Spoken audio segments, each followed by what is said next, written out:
Fala pessoal, bom dia. Vamos falar aí sobre Brasil Colônia, a economia mineradora, capítulo 16, história 1, ok? E é isso. Vamos seguir o slide. Qualquer dúvida ou qualquer acréscimo que a apostila tiver, eu falo no Zoom, ok? Então, a gente já viu aí, não é, nas aulas anteriores, inclusive, que na segunda metade do século XVII, mais especificamente em 1654, os holandeses foram expulsos do Nordeste e, em razão disso, houve um declínio muito grande do comércio de açúcar, do açúcar brasileiro, visto que os holandeses, durante o período que estiveram no Brasil, eles aprenderam a produzir, não é, o açúcar, coisa que antes eles só sabiam era refinar e vender. Agora eles sabem produzir e, após a expulsão deles em 1654, eles passaram a produzir lá nas ilhas do Caribe o açúcar, e sendo mais próximo da Europa, isso meio que desbancou a produção açucareira no Brasil. Desse modo, a coroa portuguesa acabou estimulando a busca de metais e pedras preciosas em terras brasileiras através de expedições conhecidas como entradas e bandeiras.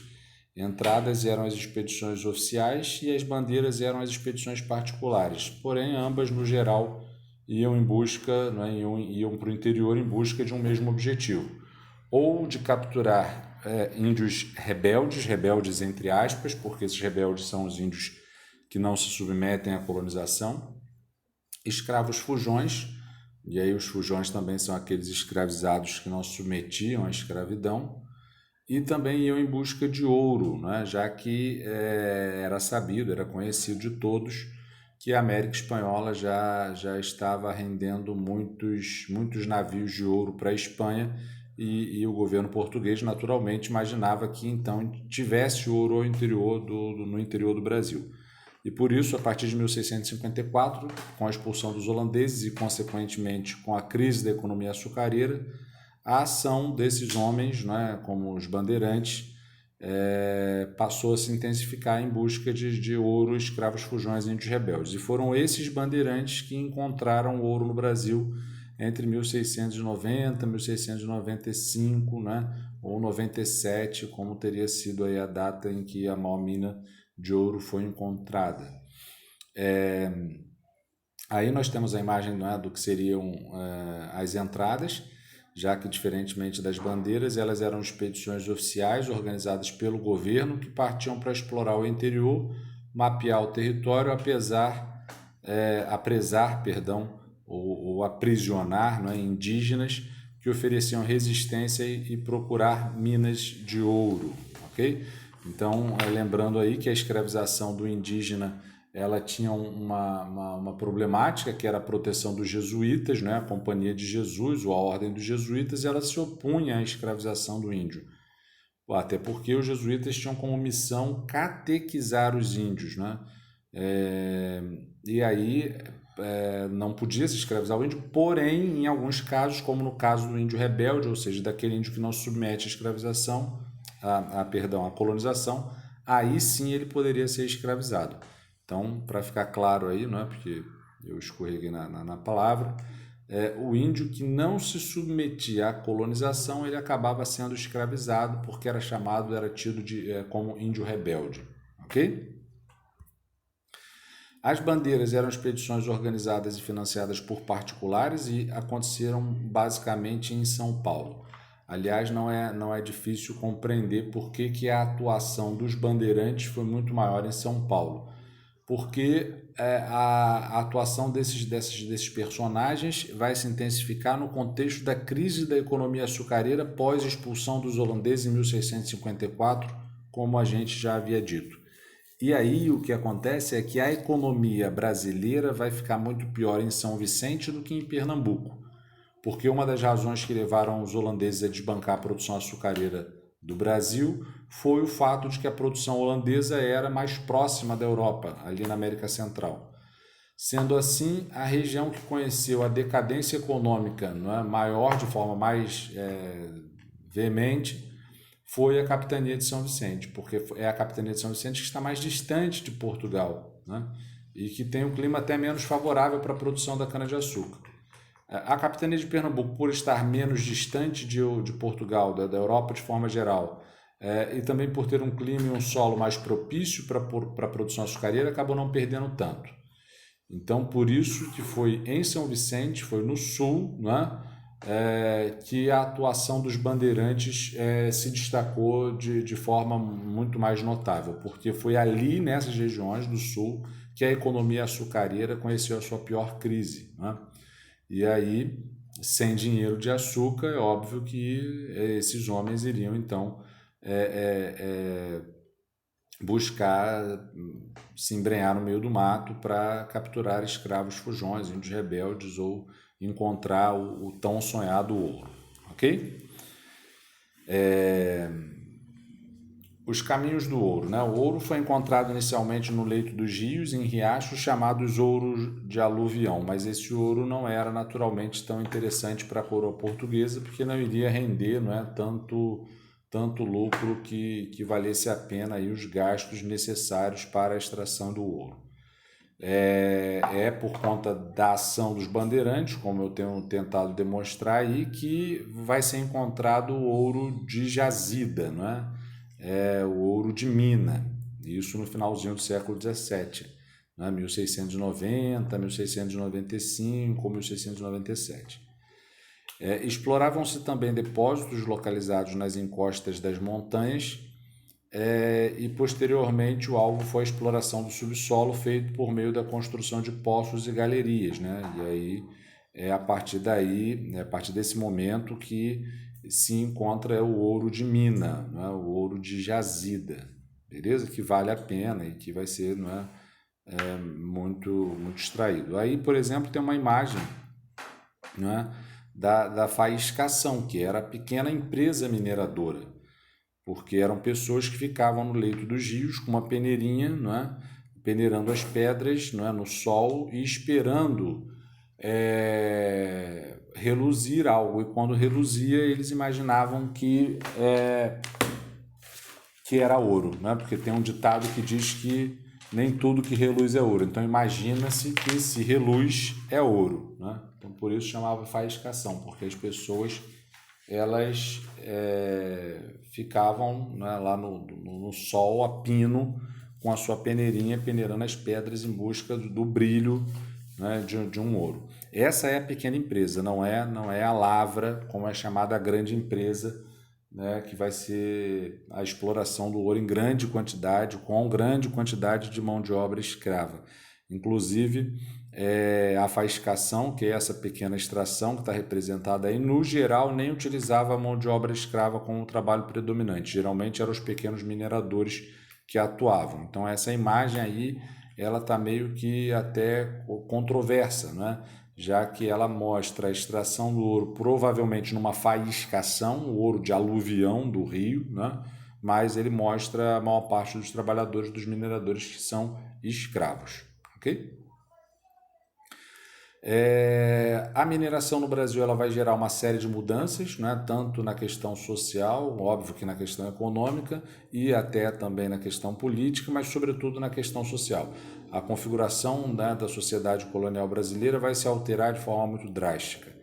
A economia açucareira ela era essencialmente o quê? Rural, né? Patriarcal, enfim. Muito hierarquizada e basicamente com o rico e o miserável, aquele que nem era dono de sua própria vida, como era o caso dos escravos. Já na sociedade mineradora, você, não é, naturalmente vai ter também o escravo e o rico, né? Porém você vai ter também aí pessoas de condição mediana, né? Os pequenos comerciantes, os pequenos criadores de animais, né? Os pequenos mineradores, os caras que mineravam na faiscação. Então esses sujeitos eles vão representar aí uma espécie de classe média. E por isso a sociedade mineradora ela é conhecida como um marco aí, né, definidor de uma mudança na estrutura social do país, já que abriu caminho para uma diversidade social, para uma espécie de nascimento de classe média. Ok? A notícia da descoberta, não é, de ouro trouxe para as zonas auríferas uma enorme multidão. Calcula-se que tenham chegado à região cerca de 30 a 50 mil aventureiros. Vinham de Portugal e de todas as partes da colônia, atraídos pelo metal precioso e pela possibilidade de realizar grandes negócios. Então, como, né, o próprio texto está mostrando, não vinham pessoas apenas da Europa. Muitas pessoas aqui dentro da própria colônia, né, acabavam indo desesperadas para Minas Gerais por acreditar que lá poderiam, né, encontrar a solução para todos os seus problemas, encontrar uma mina de ouro. E, inclusive, muitos, né, não encontravam nada do que eles imaginavam, né? Voltando aqui só para a gente pensar essa questão um pouco mais. Existe até um programa que a Regina Casé fez há um tempo atrás na TV Brasil, mostrando os caminhos dos primeiros mineradores, né? E, ao contrário do que as pessoas imaginam, os primeiros mineradores viviam uma vida muito difícil, porque a região de Minas Gerais não tinha estrutura alguma, né? Não tinha praticamente nada. Aquilo teve que ser feito desde o início, muito por conta da própria mineração. Então, era comum que não se, né, que não se tivesse estalagens, né? Não tivesse local para esses mineradores dormirem, né? Não era comum também que não houvesse plantação, né, para que eles pudessem se alimentar, ou criação de animais e tudo mais.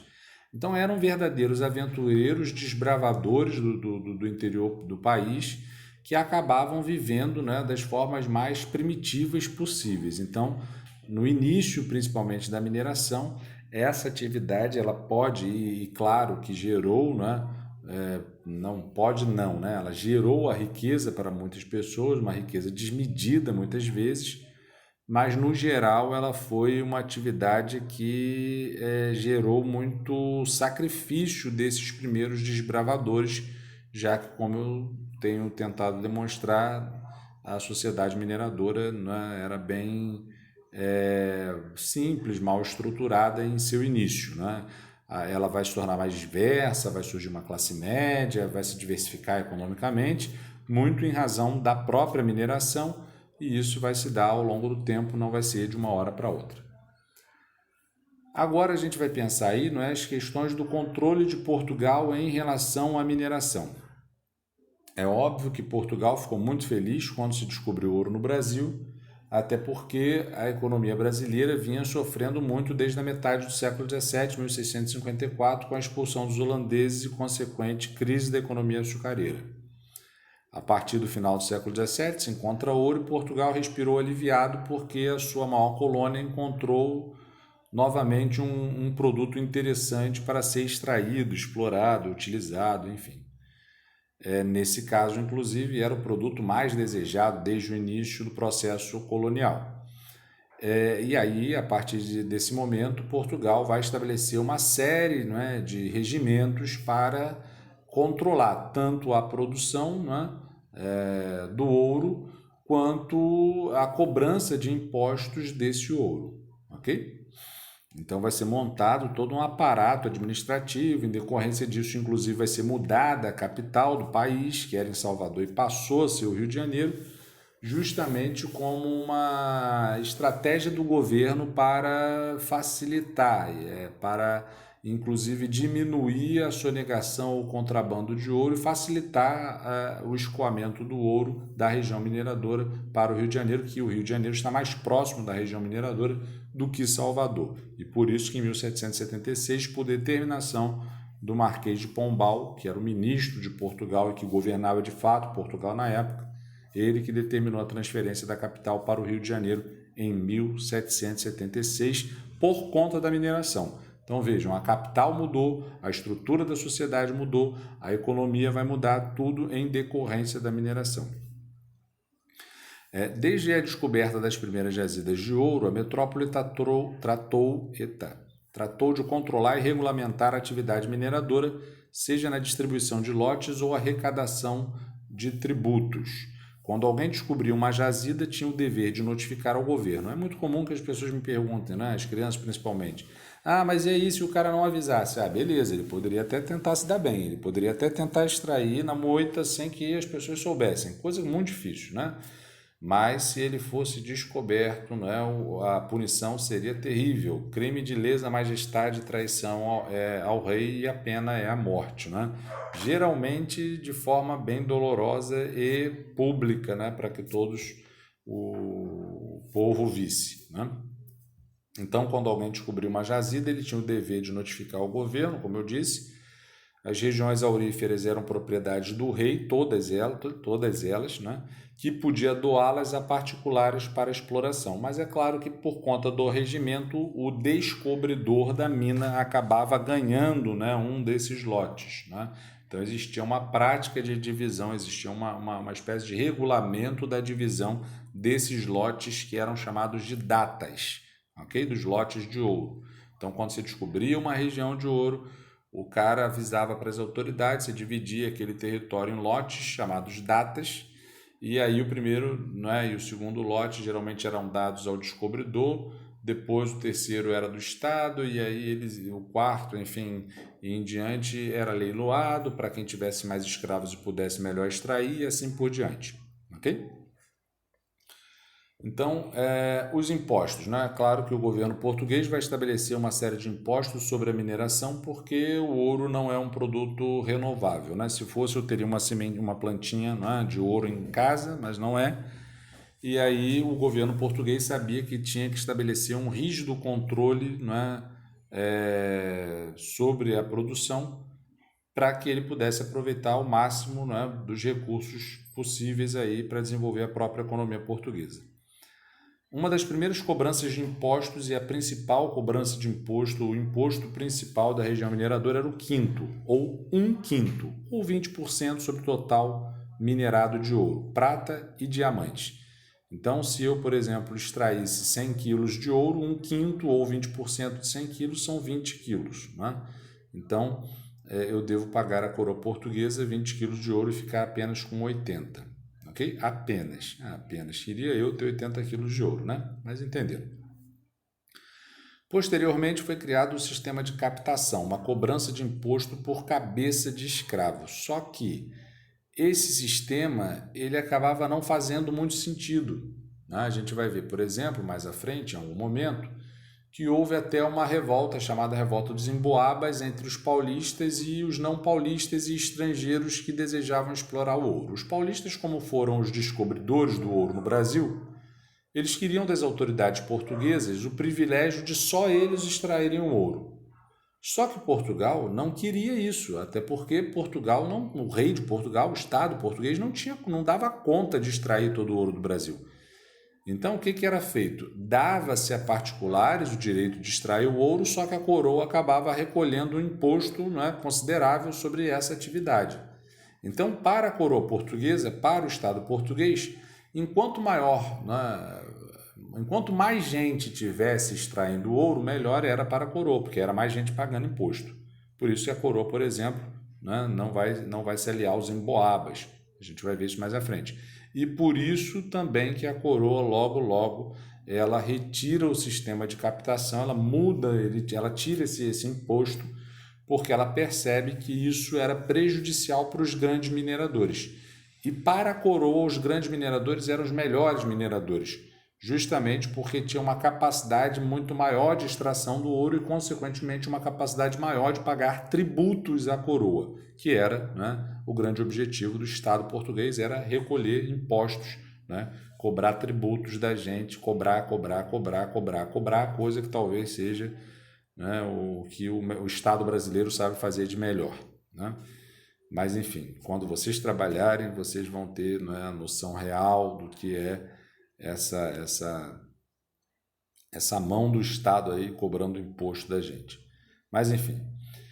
E, por último, houve a derrama, né? A derrama era um imposto que valia para toda a região mineradora, que era o seguinte: toda uma região mineradora tinha que pagar de quinto no ano o equivalente a 1.500 quilos de ouro, sem arrobas, né? Arredondando 1.500 quilos de ouro. Se a região mineradora não pagasse, né, de quinto o equivalente a 1.500 quilos de ouro, aí era estabelecido a derrama. O que era a derrama? Era o confisco do ouro né, e de todos os bens dos colonos até até chegar ao montante que falta. Então, por exemplo, vamos imaginar que Itaipuaçu fosse toda uma região mineradora e pela derrama ele tivesse que pagar toda essa região mineradora 1.500 quilos de ouro por ano para as autoridades portuguesas. Só que no somatório de todo o ouro que foi pago por todos os mineradores de Itaipuaçu, só deu 1.200 quilos. Vão faltar 300 quilos para chegar aos 1.500 que a derrama estabelecia. Então, as autoridades do governo português vinham para Itaipuaçu para confiscar produtos, ouro, bens de todos os colonos até chegar ao montante no total de todos, né? No total de todos foi ótimo, mas enfim, vocês entenderam, de 300 quilos que eram o que faltava para chegar aos 1.500. Então, a derrama era uma espécie de cobrança forçada do imposto quando ele não alcançava a meta estabelecida pelo governo português, ok? Caso tenha dúvida aí, depois a gente fala novamente da derrama, porque ela costuma ser mais complexa de ser entendida. Lá para 1720, o governo português ele estabeleceu a criação das casas de fundição, né? O que eram as casas de fundição? Eram locais onde o ouro deveria ser enviado. Então, ser enviados para ser derretido, transformado em barra. Então, se eu era um minerador e eu extraí, sei lá, 10 quilos de ouro na minha mina num dia, eu devo pegar aquele ouro e enviar para a casa de fundição que vai derreter esse ouro, transformando em barra numerada, etc., para comprovar que ele era meu. Só que 20% desse ouro vai ficar retido na casa de fundição. Então, se eu tivesse enviado, por exemplo, 100 quilos de ouro, eu só teria de volta 80 quilos, porque 20 ficariam retidos lá na casa de fundição. Então, era uma espécie de receita federal que já extrai o imposto na fonte, né? Então, a casa de fundição ela funcionava para extrair já, né, na origem o ouro. Não exatamente na origem, porque não dava para ir lá na mina, não é, e tirar. Quando a extração de ouro fosse pequena, né, aí ela tinha que ser enviada para a casa de fundição até ser montado um quantitativo que desse para fazer uma barra, né, um lingote, que é o derretimento do ouro e tal. Então, inicialmente, houve bastante contrabando de ouro em pó, que era transportado dentro de imagens de santos, como essa imagem aí, né? Por isso que existe aquela expressão santinho do pau oco, para aquelas pessoas que parecem uma coisa e são outra, justamente porque era muito comum na região mineradora a utilização de imagens para o contrabando de ouro. Ou seja, era muito comum que essas imagens parecessem uma coisa, mas fossem outras. Elas pareciam naturalmente imagens usadas para o serviço religioso, para devoção, etc. Mas, no fundo, eram usadas para roubar a coroa portuguesa, né? E por isso que, em um dado momento, tanto as imagens quanto o ouro em pó foram proibidos de circular na colônia. Alguns historiadores afirmam que a expressão santo do pau oco surgiu desse contexto. Para resolver esse problema, foram criadas as casas de fundição, onde todo o ouro extraído deveria ser levado e fundido em barras. E aí você retirava o ouro em barra já numerada, já dizendo que ela foi quintada e tal. Agora, lá para 1750, a mineração no Brasil ela já vai conhecer o seu declínio, né? E esse declínio vai acontecer muito em razão das técnicas não modernas que os portugueses utilizavam para a extração do ouro. Para o governo português, para a coroa portuguesa, o declínio da produção aurífera se dava principalmente por conta da sonegação e do contrabando. Isso existia, é fato, a gente já viu aí sobre o Santinho do Pau Oco. Só que o fator principal responsável pelo declínio da produção aurífera é a técnica não moderna que os portugueses utilizavam para a extração do ouro. Isso fazia com que os portugueses não tivessem condição de extrair todo o ouro, né, de uma mina e levando ao esgotamento dela rapidamente. Por volta de 1750, o ouro no Brasil já estava esgotado, né, o que tinha era só a sobra, a raspa do tacho. E por isso, a partir de 1750, o governo português inclusive vai nomear um funcionário, o Marquês de Pombal, para tomar uma série de medidas para tentar resolver o problema econômico do país, né? Já que eles percebiam que o ouro do Brasil estava se esgotando e no momento que ele acabasse ia dar ruim, né? Então, é possível separar o período entre 1733 e 1748 como o auge da produção aurífera. Após 1748, 1750, a gente já tem o declínio da produção aurífera. O declínio ocorreu durante a segunda metade do século XVIII, como eu disse. A exaustão se deu a partir de 1789, o ano, inclusive, da Inconfidência Mineira. Ok? Agora a gente já vai caminhar aí para o resumo, né, do slide. Só que algumas coisas vão ficar faltando por conta da apostila. Então o slide vai parar aqui, eu vou ver o que eu preciso falar de essencial aqui da apostila e se ficar faltando mais alguma coisa a gente esclarece no Zoom, né? Eu vou tentar sempre fazer assim para ter um material de apoio para o pessoal que porventura não possa acessar a internet no momento da reunião do Zoom. Então, na página 11 a gente já falou aí do povoamento das minas, né, dos núcleos urbanos, da diversificação social. Eu só não sei se eu deixei claro isso, né? Então é bom lembrar aí, né? A sociedade mineradora, pessoal, ela era uma sociedade diferente, bastante diferente da sociedade açucareira. A sociedade açucareira era uma sociedade muito marcadamente rural, né, bastante hierarquizada, patriarcal, né? A sociedade mineradora é uma sociedade mais urbana, é uma sociedade menos hierarquizada, menos rigidamente hierarquizada, e era uma sociedade que conheceu uma diversidade social bastante interessante, com o surgimento de uma classe média e até de uma elite intelectual que ia estudar na Europa e voltava, né, com as orelhas quentes, digamos assim, porque entrava em contato com as ideias que estavam rolando na Europa, né, com as ideias iluministas. Por isso que em 1789 vai acontecer a Inconfidência Mineira e é justamente no ano da Revolução Francesa. Tive que interromper aqui, mas vamos lá. Então a sociedade mineradora, né, a gente já viu isso aí, né? Inclusive, alguns historiadores, como Cláudio Vicentino, falam de um renascimento agrícola que teria acontecido no Brasil em decorrência da mineração, porque para abastecer esses núcleos urbanos que foram se formando, né, em torno da região mineradora, era necessário uma série de produções, tanto de gêneros agrícolas quanto de produção de animais, né, quanto a pecuária, para abastecer as regiões mineradoras, inclusive com a conexão de outras regiões fora, bastante até distantes, como era o caso do Rio Grande do Sul, da região mineradora.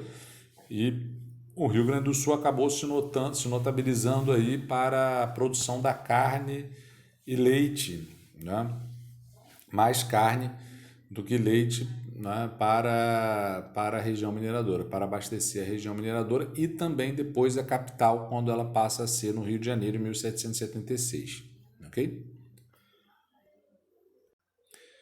Agora, uma outra questão que o texto vai chamar atenção, né, lá na página 12, que vale no item 5 e que vale atenção, vale a pena a gente tomar atenção, vale a pena a gente mencionar e enfatizar e relembrar e tudo mais, é que o ouro do Brasil ele acabou possibilitando para Portugal como é que eu posso dizer, uma certa vantagem, né? Mas o ouro do Brasil ele acabou gerando muito mais vantagem para a Inglaterra do que para o próprio Portugal. Por isso que um escritor famoso, né, o Eduardo Galeano, escreveu num livro dele chamado As Veias Abertas da América Latina, um breve capítulo em que se chama Os espanhóis tinham a vaca, mas quem bebia o leite eram os ingleses. Ele está nesse capítulo breve, né, coisa de 2 ou 3 páginas, né, falando justamente da dependência que a economia espanhola tinha da economia inglesa, fazendo com que boa parte dos recursos extraídos das colônias espanholas fosse parar na mão da Inglaterra e não da Espanha. Isso também vale para o caso de Portugal. Portugal nunca foi muito industrializado, nunca teve uma manufatura muito desenvolvida e por isso sempre dependeu muito da manufatura e depois da indústria inglesa. E durante a mineração no Brasil, Portugal acabou se utilizando do ouro do Brasil, dos recursos do Brasil para saldar sua balança de pagamento com a Inglaterra, ou seja, para pagar pelos produtos que importava da Inglaterra. Inclusive, Portugal fez um tratado no iníciozinho do século XVIII, né, com a Inglaterra, o chamado Tratado de Methuen ou Tratado dos Panos e Vinhos. Esse tratado ele descaradamente prejudicava Portugal, já que obrigava e priorizava a manufatura têxtil inglesa em Portugal e os ingleses, em contrapartida, privilegiavam um vinho português lá na Inglaterra. Só que todos sabem que a manufatura é muito mais essencial do que o vinho. Por mais que você goste de um vinhozinho, você não tem o vinho como um produto de primeira necessidade. E assim, a Inglaterra exportava muito mais tecidos para Portugal do que Portugal exportava vinhos para a Inglaterra, o que fazia, mais uma vez, com que Portugal mantivesse a sua balança aí de pagamentos desfavorável para si em relação à Inglaterra. Então, o ouro do Brasil acabou deixando alguns buracos aqui, não foi o Galiano, acho que o Galiano falou isso, né? O Galiano falou que o ouro do Brasil deixou algumas igrejas aqui, alguns castelos em Portugal e algumas indústrias na Inglaterra, mas há quem diga, né? Parece que um historiador aí fez uma espécie de atualização, né? E colocou a ideia de que no Brasil ficaram apenas buracos, em Portugal ficaram algumas igrejas, muitas inclusive, muito bonitas inclusive, e na Inglaterra muitas fábricas. De todo modo, o que aconteceu foi isso, né? Foi que a mineração ela possibilitou um ganho muito grande para os ingleses, né? Já que a elite portuguesa, a classe senhorial de Portugal, acabou utilizando o ouro do Brasil não para modernizar o próprio Estado português, para modernizar a própria economia portuguesa, para torná-la menos dependente da Inglaterra. Não. A elite portuguesa usou o ouro do Brasil para continuar dependente da economia inglesa, para pagar os produtos que importava da Inglaterra, sendo que o ouro é um produto não renovável, uma hora ia acabar, e quando ele acabou, né, todos sabem, a economia portuguesa ficou numa condição mais difícil do que já estava, ok? Então, o que eu quero que vocês pensem é a forma com que o ouro no Brasil beneficiou não apenas Portugal, mas sobretudo a Inglaterra. Agora, em relação aos diamantes, né, o diamante ele também teve um sistema de extração muito semelhante ao do ouro no Brasil. Quem encontrava diamante tinha que avisar o governo, o território era dividido em lotes ou datas e depois a coroa leiloava, enfim, os lotes, como era feito com ouro. Só que, num dado momento, né, a coroa portuguesa acaba estabelecendo o monopólio régio sobre a produção do diamante, ou seja, somente as autoridades portuguesas ou pessoas por elas estabelecidas poderiam extrair o diamante da colônia, ok? Então, o diamante acabou sendo, digamos, alvo de maior controle do Estado português, até porque quando o auge do diamante aconteceu, a extração do ouro, a produção do ouro já estava em declínio e isso fez com que os portugueses tomassem, digamos, um pouco mais de atenção em relação aos diamantes, ok? Então, é isso. Eu vou só dar uma lidinha aqui na parte do diamante para ver se eu não esqueci alguma coisa e se eu esqueci ou algo que eu possa complementar no Zoom, a gente faz pelo Zoom, tá? Então lá na página 13, o item 6 diz assim, sobre os diamantes. Logo na primeira década do século XVIII, descobriu-se diamantes no Brasil, mais precisamente no Arraial do Tijuco, atual Diamantina, lá em Minas Gerais. Sem conhecer o valor das pedras, os moradores da região usavam-nas para marcar jogos de baralho. Queria eu, né, pegar umas pedrinhas dessas para marcar jogos de baralho. Por volta da década de 1730, no entanto, a presença cada vez maior de nobres portugueses na colônia fez com que o diamante tivesse o seu valor reconhecido, como demonstra a criação por determinação de Dom João V, rei de Portugal, da Intendência dos Diamantes. O aperto fiscal chegava também àquela região, quando a coroa estabeleceu a captação, né, que era aquele imposto cobrado em cima da quantidade de escravos que o extrator do diamante tinha, né, e o quinto, que era 20% ou um quinto da produção, também dos diamantes, e que não impediu seu contrabando, que, como no caso do ouro, era muitas vezes feito pelos próprios funcionários do Estado. Então, existiam até os próprios funcionários do Estado que queriam surrupiar o próprio Estado português, né? A corrupção, no caso do Brasil, não é uma coisa muito recente, né? Vejam só. Não tendo conhecimento específico sobre a extração de diamantes, o Estado metropolitano decidiu fazer contratos de exploração, sendo João Fernandes de Oliveira o primeiro contratador a chegar à região. Esse sistema só acabou quando o Marquês de Pombal transformou o distrito diamantino em área de monopólio real. Isso se deu por conta do temor do prestígio e do poder que o contratador angariava sobre a região.